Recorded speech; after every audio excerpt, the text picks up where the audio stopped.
Skyward Sword is a very unique Zelda game because of its gimmick, motion controls. Some people loved it, some people hated it, but I loved it. The bosses used this motion control. Some bosses sucked, some were amazing. And I'm gonna count down, not in a top 10, but in a boss ranking. Here it is, the boss ranking of Skyward Sword.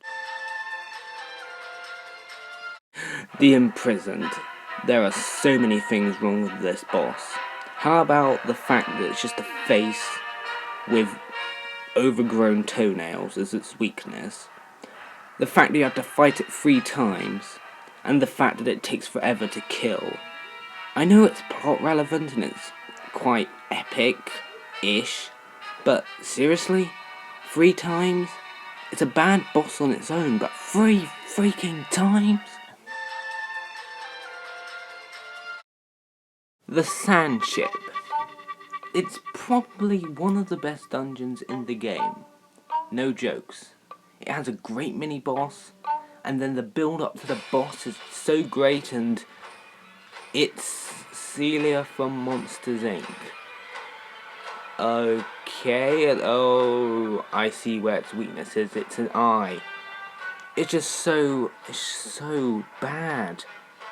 It's such a build-up, and it just throws it all away. It just goes to show you can have a good dungeon and a bad boss. I understand why people like this boss, and I quite like it, but it's a little meh, that's all. It feels like a King Dodongo clone, because throw the bombs in the mouth, it goes kaboom! It just feels a little boring, and I know the stage is different, but that doesn't make it any different.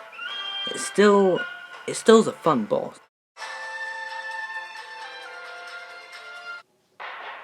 Girahim. He's probably the creepiest character in the Legend of Zelda franchise, and this is the second time you fight him. This is technically the last proper dungeon in the game, and it's a good boss. It's just we're expecting something a little more like a fire dragon. It's a good boss.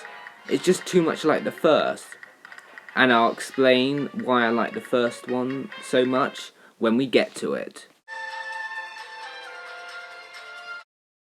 Levias has such a big build-up, and it's technically 2 bosses, but we decided to rank them as both, Levias and Bylakite. It's the only boss that uses the Loftwing mechanic, and I think it's done extremely well.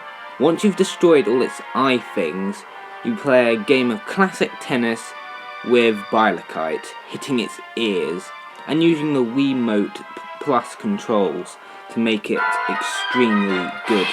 And I really like this boss. It's the only boss to take place in the sky, and it certainly is up there.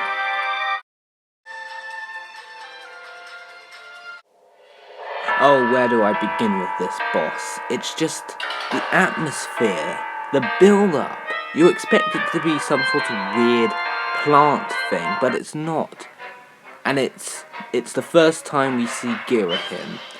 The first phase, he's very unpredictable. He can grab your sword, he uses it, and then in the second phase, he's very aggressive, charging at you and teleporting, and it's just it's a great start for a character that is one of the best characters in Zelda. Skaldara. People tend to hate this boss because it's not that interesting. Its weak spots are just giant eyes on its claws, and it's pretty easy. And also it's a mini-boss, as well as a boss. But I really like it. It's really epic, and I don't get why people don't like it as much as I do, because it's just such a fun boss. And that's all that matters. Just because it appeared in the mini-boss and nothing changed, doesn't mean it can't be a fun boss.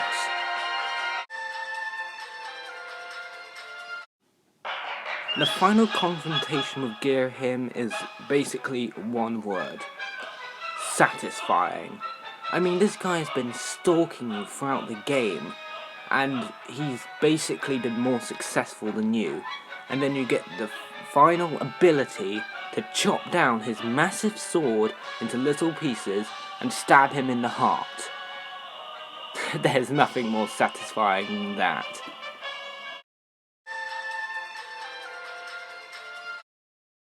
People don't like the demise of the character, but his final boss, oh, now we're talking. It's just such an epic boss. You're in the middle of the sky, water, I don't know, and then it suddenly gets dark and you can use lightning, and it's just such a good one-on-one sword combat fight. And that's such a good final boss idea, like the Ganondorf from Wind Waker. This is probably one of the best bosses of all time. First of all, he has enough sense to cover up his weak spot. Second of all, he's a giant golden statue who throws tomahawk blades.